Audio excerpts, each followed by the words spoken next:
macam seni, seperti kerajinan tas, tikar, dompet dan sebagainya berpotensi menjadi produk unggulan oleh masyarakat Kabupaten Aceh Singkil. Daun pandan duri yang digunakan sebagai bahan baku anyaman tikar banyak tumbuh di daerah ini.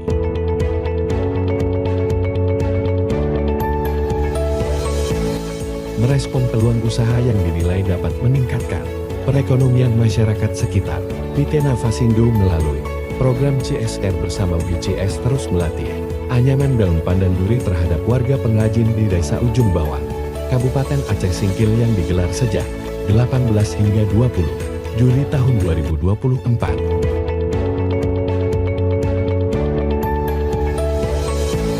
Kegiatan yang diikuti kalangan ibu itu mengangkat tema kelompok perempuan pengrajin anyaman pandan duri atau kegiatan alternatif mata pencarian, materi pemaparan, dan praktek langsung dilakukan pada kegiatan, mulai dari pengenalan bahan baku sebagai bahan dasar produk 3 dimensi, teknik pewarnaan, hingga praktek cara membentuk pola produk 3 dimensi.